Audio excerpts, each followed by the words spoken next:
Hello everyone, रात 9:45 की GK GS की स्पेशल क्लास में आप सभी का स्वागत है। चलिए बिना टाइम गवाए आज का क्लास हम शुरू करते हैं।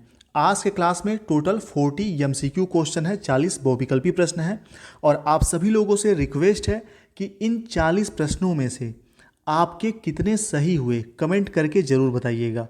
और अपना आप खुद भी आकलन कर सकते हैं कि आपकी जीके जीएस की तैयारी किस लेवल पे है, तो कमेंट करके ज़रूर बताइएगा। सभी से रिक्वेस्ट है। 40 बहुत ही महत्वपूर्ण मिक्स टाइप के क्वेश्चन हैं जीके जीएस के सभी टॉपिक के। पहला प्रश्न आपके सामने है, ओजोन डे मनाने की घोषणा किस प्रोटोकॉल में हुई थी। ये 40 के 40 बहुत ही सिलेक्टेड क्वेश्चन हैं। तो पहले का सही आंसर क्या होगा? Nagoya protocol, Montreal protocol, Geneva protocol या क्योटो प्रोटोकॉल। तो सही आंसर आपने सोच लिया होगा। इसका सही आंसर है मोन्ट्रियल प्रोटोकॉल, बी ऑप्शन सही हो जाएगा।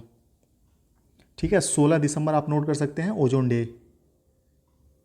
16 दिसंबर को ओजोन डे मनाया जाता है।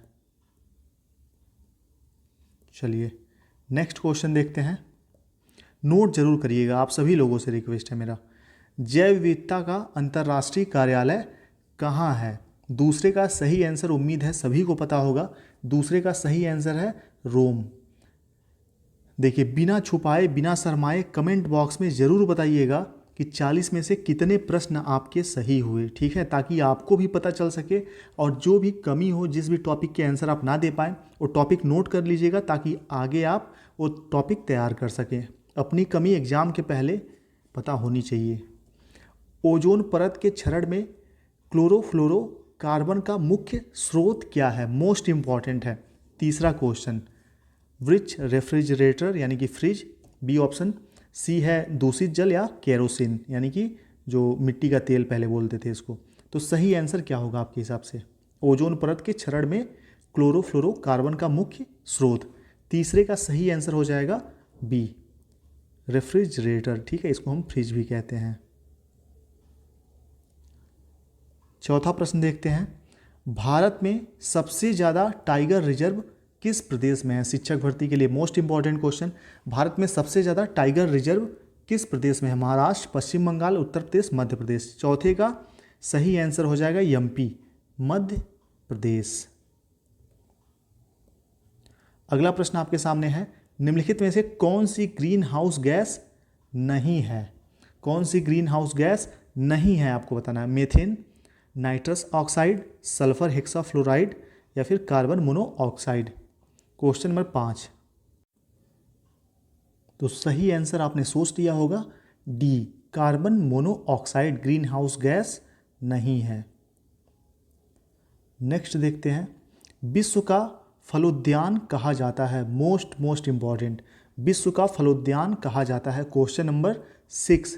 सही आंसर क्या होगा? पहला ऑप्शन है भूमध्य सागरीय प्रदेश को, उष्णकटिबंधीय प्रदेश को, रेगिस्तानी क्षेत्र को, शीतोष्ण प्रदेश को।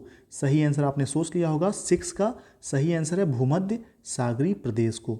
और ये जो क्वेश्चन है ये सभी क्लास 6, 7th और 8th एनसीईआरटी के किताबों से हैं, इसलिए मोस्ट इंपॉर्टेंट है सभी परीक्षाओं के लिए, चाहे केबीएस हो, DSSB, सुपर टेट, पीटी। ठीक है, कोई भी एग्जाम आप देंगे। क्वेश्चन नंबर 7 आपके सामने है, चिनूक जो कि एक गर्म पवन है, चिनूक क्या है? एक हाँ एग्जाम में पूछा हुआ है कि चिनूक क्या है, ध्यान रखिएगा। तो चिनूक क्या है, यहाँ पर क्वेश्चन में ही इसका आंसर है चिनूक जो कि एक गर्म पवन है। यह किस ऋतु में चलती है? 7वां क्वेश्चन, शीत ऋतु, वर्षा, ग्रीष्म या शरद। ठीक है, यह एक गर्म हवा है, ध्यान रखिएगा। तो 7वें का सही आंसर आपने सोच लिया होगा, शीत ऋतु में चलती है, ध्यान रखिएगा। अगला देखते हैं, निम्न में से कौन सी जलधारा गर्म जलधारा है? कौन सी जलधारा गर्म जलधारा है? हम्बोल्ट की धारा, क्यूराइल की धारा, लेब्राडोर की धारा या गल्फ स्ट्रीम की धारा। क्वेश्चन नंबर 8, सही आंसर है गल्फ स्ट्रीम की धारा, डी ऑप्शन। नेक्स्ट क्वेश्चन देखते हैं, विश्व जल दिवस कब मनाया जाता है? विश्व जल दिवस कब मनाया जाता है? क्वेश्चन नंबर 9 इंपॉर्टेंट है। सही आंसर क्या होगा? 22 दिसंबर, 21 मार्च, 22 मार्च या 22 अप्रैल? तो 9वें का सही आंसर हो जाएगा बी, 22 मार्च। विश्व में बॉक्साइट का सबसे बड़ा उत्पादक महाद्वीप कौन सा है? बॉक्साइट का सबसे बड़ा उत्पादक महाद्वीप कौन सा है? Question number 10। Africa, Australia, Antarctica? तो सही आंसर हो जाएगा बी, ऑस्ट्रेलिया, ध्यान रखिएगा। क्वेश्चन नंबर 11 देखते हैं। पौधों में जल का अधिग्रहण किसके द्वारा होता है? एग्जाम में पूछा जा चुका है। सही आंसर आप सभी को पता होना चाहिए क्योंकि प्राइमरी लेवल का क्वेश्चन है, प्राइमरी की किताबों में है। 11वें का सही आंसर क्या होगा? जल का अधिग्रहण किसके द्वारा होता है? जाइलम, फ्लोएम, कैम्बियम या कोई नहीं? 11वें का सही आंसर हो जाएगा जाइलम। और हाँ, इस चैनल को सब्सक्राइब जरूर कर दीजिए क्योंकि इस चैनल पे वीडियोज आपको कम मिलेंगे लेकिन आपके लिए बहुत ही ज़्यादा यूजफुल होंगे। कभी भी आपका टाइम वेस्ट नहीं किया जाएगा। और ये जो भी चीज़ें मैं आपको पढ़ा रहा हूँ सुपर टैट के लिए, DSSB के लिए, ये सभी एग्ज़ाम मैंने खुद भी क्वालिफाई किए हुए हैं, ठीक है। तो जो भी पढ़ा रहा हूँ आपको अपने व्यक्तिगत अनुभव के आधार पर पढ़ा रहा हूँ। ध्यान से देखिए, बहुत ही ज़्यादा यूजफुल होगा एग्ज़ाम के लिए। 12वां प्रश्न, विश्व का सबसे बड़ा गर्म मरुस्थल सहारा मरुस्थल किस महाद्वीप में स्थित है? 12वें का सही आंसर क्या होगा? एशिया, अफ्रीका, यूरोप या फिर ऑस्ट्रेलिया? सही आंसर हो जाएगा अफ्रीका। विश्व का सबसे बड़ा गर्म मरुस्थल सहारा मरुस्थल जो है यह कहाँ है? अफ्रीका महाद्वीप में है। क्वेश्चन ये भी आ सकता है सहारा मरुस्थल कहाँ है? तो अफ्रीका में, आपको ध्यान रखना है। अगला प्रश्न आपके सामने, वह सर्वोच्च पर्वत शिखर जो पूरी तरह से भारत में है? वह सर्वोच्च पर्वत शिखर जो पूरी तरह से भारत में है? कंचनजंगा, K2 गॉडविन, नंदा देवी या कामेट? सही आंसर क्या होगा? 13 का सही आंसर हो जाएगा नंदा देवी। अगला प्रश्न आपके सामने है, भारत का सर्वाधिक लंबा राष्ट्रीय राजमार्ग कौन सा है? 1 नंबर, मान के चलिए कि आप शिक्षक भर्ती वगैरह की तैयारी कर रहे हैं तो 1 नंबर NH नेशनल हाईवे से पूछा जाएगा, ठीक है। और बहुत सारे नेशनल हाईवे अभी बदले हैं, इनका नंबर बदला है, जिसपे एक छोटा सा वीडियो मैं बना के अपलोड कर दूंगा, ठीक है। तो NH से आपका बिल्कुल तैयार हो जाएगा क्वेश्चन। तो अभी क्या है, भारत का सर्वाधिक लंबा राष्ट्रीय राजमार्ग कौन सा है? NH1, NH18, NH44 या NH4? सही आंसर आप सभी को पता है NH44। और आपको ध्यान रखना है इसकी कुल लंबाई भी आपसे पूछा जा सकता है, ठीक है।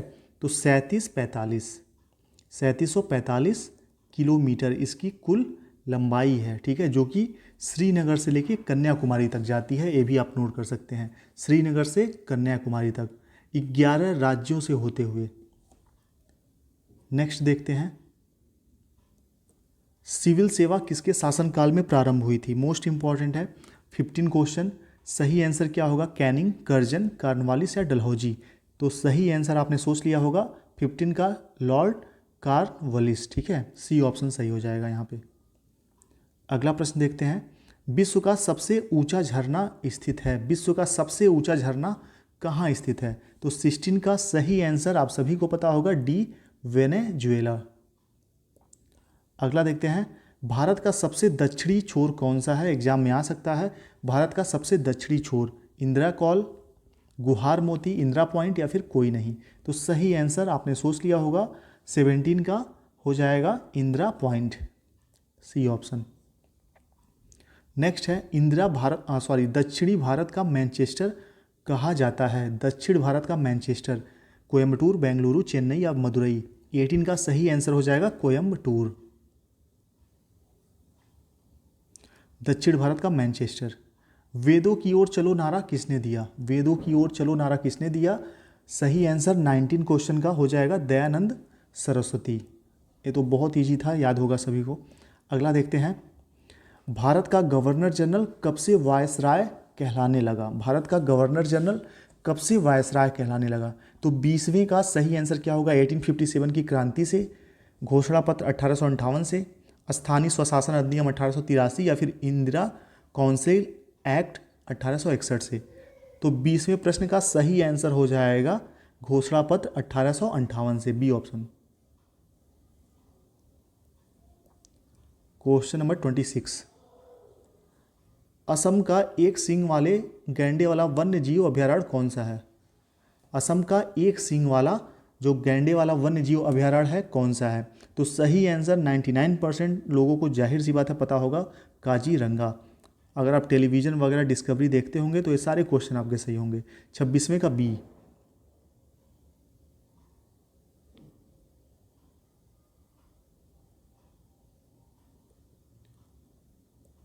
माफ़ करिएगा, ये 26वां नहीं 21वां क्वेश्चन है, ठीक है, गलती से यहाँ 26 टाइप हो गया है।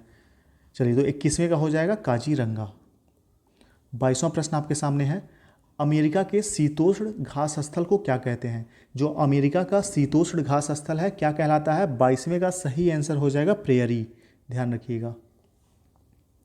नेक्स्ट क्वेश्चन, किम्बरले शहर किस लिए प्रसिद्ध है? किम्बरले शहर किस लिए प्रसिद्ध है? तो हीरे की खान के लिए प्रसिद्ध है पूरे विश्व में। पृथ्वी की सतह पर ज्वार भाटा आने का क्या कारण होता है? बहुत ही बेसिक क्वेश्चन है, प्राइमरी लेवल का, लेकिन इंपॉर्टेंट है। 24, पृथ्वी की सतह पर ज्वार भाटा आने का कारण? सूर्य की शक्तिशाली गुरुत्वाकर्षण बल के कारण, चंद्रमा की शक्तिशाली गुरुत्वाकर्षण बल के कारण, सूर्य और चंद्रमा की गुरुत्वाकर्षण बल के कारण, या इनमें से कोई नहीं? तो 24 का सही आंसर हो जाएगा सूर्य और चंद्रमा के गुरुत्वाकर्षण बल के कारण। चलिए, सी ऑप्शन यहाँ सही हो जाएगा। क्वेश्चन नंबर 25, निम्न में से कौन सा शीतोष्ण कटिबंधी घास स्थल है? शीतोष्ण कटिबंधी घास स्थल कौन सा है? सवाना, कंपोस्ट, लानोस या प्रेयरी? तो 25वें का सही आंसर हो जाएगा प्रेयरी, ध्यान रखिएगा, शीतोष्ण घास स्थल है प्रेयरी। भारत का पहला समुद्री राष्ट्रीय उद्यान कौन सा है? पहला समुद्री राष्ट्रीय उद्यान के बारे में पूछ रहा है। 26वां प्रश्न अलग है थोड़ा, सही आंसर हो जाएगा समुद्री राष्ट्रीय उद्यान कच्छ की खाड़ी, ठीक है, बी।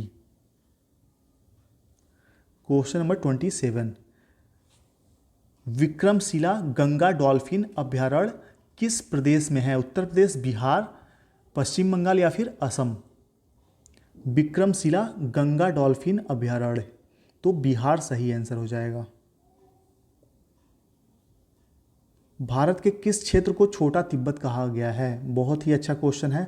भारत के किस क्षेत्र को छोटा तिब्बत कहा गया है? तो जिन लोगों को भी इसका सही आंसर पता है फटाक से कमेंट बॉक्स में आप बताइए, ठीक है, कमेंट बॉक्स में बताइए। साथ ही टोटल 40 में से कितने आपके सही होंगे वो भी कमेंट करना है आपको। ये रिक्वेस्ट है आप सभी लोगों से, ठीक है, छोटा सा रिक्वेस्ट है, प्लीज़ कमेंट करके ज़रूर बताइएगा। तो इसका 28 नंबर क्वेश्चन का आपको सही आंसर बताना है कमेंट बॉक्स में। 28, क्वेश्चन नंबर 28 का सही आंसर कौन सा होगा? भारत के किस क्षेत्र को छोटा तिब्बत कहते हैं? 29वां देखिए, विश्व का सबसे गहरा भाग मेरियाना गर्त किस महासागर में स्थित है? क्वेश्चन नंबर 29, मेरियाना गर्त किस महासागर में स्थित है? 29 का सही आंसर हो जाएगा प्रशांत महासागर, बी। अगला देखते हैं, एशिया को यूरोप से अलग करने वाला पर्वत कौन सा है? एशिया को यूरोप से अलग करने वाला पर्वत, तो 30वें का सही आंसर आपने सोच लिया होगा, यूराल पर्वत, बी ऑप्शन। 31, विश्व की सबसे बड़ी नदी अमेजन नदी किस महाद्वीप में स्थित है? मोस्ट इंपॉर्टेंट, 31, विश्व की सबसे बड़ी अमेजन नदी किस महाद्वीप में स्थित है? तो 31वें का सही आंसर आपने सोच लिया होगा, दक्षिणी अमेरिका। भारत की स्थलीय सीमा कितने देशों से जुड़ी हुई है? भारत की स्थलीय सीमा कितने देशों से जुड़ी हुई है? 32, सही आंसर 5, 8, 6 या 7? सही आंसर हो जाएगा डी, 7। नेक्स्ट देखते हैं, पश्चिम दिशा की ओर बहने वाली नदियां कौन सी हैं? पश्चिम दिशा की ओर बहने वाली नदियां कौन सी हैं? 33, सही आंसर हो जाएगा नर्मदा और ताप्ती, ध्यान रखिएगा, पश्चिम दिशा की ओर बहने वाली नदियां। और अगर ये सभी क्वेश्चन आप पढ़ रहे हो, आंसर आपको ना पता चल रहा हो कि सही आंसर कौन सा है, तो नीचे डिस्क्रिप्शन में या फिर आप गुड नाइट वाली क्लास टारगेट टीचर अपने इसी चैनल पे सर्च कर सकते हैं। गुड नाइट वाली क्लास प्लेलिस्ट बना हुआ है, सारे टॉपिक जो भी घास स्थल हो गया, महासागर, पर्वत, पहाड़, नदियाँ, ये सब कुछ आपको मिल जाएंगे उस प्लेलिस्ट में। सिर्फ 15-15 मिनट की क्लास है एक एक टॉपिक की, सारे टॉपिक आपके तैयार हो जाएंगे। 34 देखते हैं, मौसम संबंधित सभी घटनाएं वायुमंडल की किस परत में घटित होती हैं? 34, सही आंसर क्या होगा? मध्यमंडल, क्षोभ मंडल, समताप या फिर आयन? तो 34 का सही आंसर हो जाएगा क्षोभ मंडल। अगला देखते हैं, वलित पर्वत का उदाहरण नहीं है। वलित पर्वत का उदाहरण कौन सा नहीं है? 35, तो माउंट किलिमंजारो, ध्यान रखिएगा, ये वलित पर्वत का उदाहरण नहीं है। बाकी आल्प्स, यूराल और हिमालय क्या है? वलित पर्वत का उदाहरण। पृथ्वी के कितने प्रतिशत भाग पर स्थल है? पृथ्वी के कितने परसेंट हिस्से पर क्या है? स्थल है। तो 36 का सही आंसर हो जाएगा 29%। विश्व का सबसे पुराना वलित पर्वत कौन सा है? 37, अरावली श्रृंखला, बी ऑप्शन। क्वेश्चन नंबर 38 देखिए, अरब सागर भारत के मानचित्र में किस दिशा में स्थित है?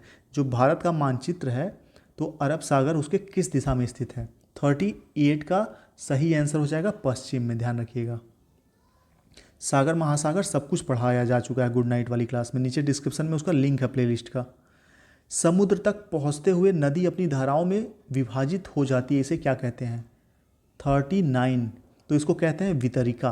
आप देखते होंगे समुद्र तक पहुंचते पहुंचते ऐसे ऐसे क्या होता है? बट जाता है, तो उसको क्या कहते हैं? वितरिकाएँ कहते हैं, ऐसे ऐसे बटने को, ठीक है।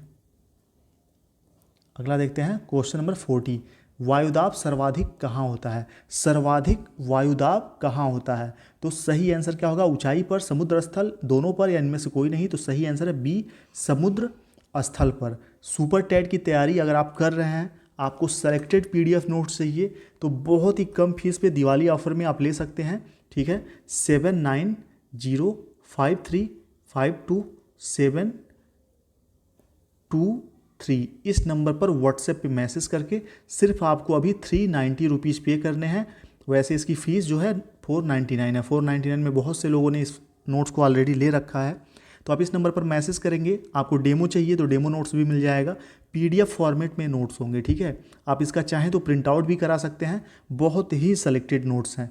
जिन लोगों के पास पढ़ने के लिए कम टाइम है, आप जॉब करते हैं, तो आपके लिए तो रामबाण है बिल्कुल ये नोट्स, ठीक है। बाकी इस नोट्स को आप कोई भी लोग ले सकते हैं जो भी तैयारी कर रहे हैं सुपर टेट की। सी टेट के लिए भी इसी नंबर पे आप मैसेज कर सकते हैं। 250 फीस है। सिर्फ 10 से 15 दिन पढ़ लेंगे ये नोट्स सी टेट वाले, तो आप सी टेट में आसानी से 100 से ज़्यादा नंबर ला लेंगे, ठीक है। और ज़्यादा नंबर लाना है तो और बेहतरीन तरीके से तैयारी कर सकते हैं आप।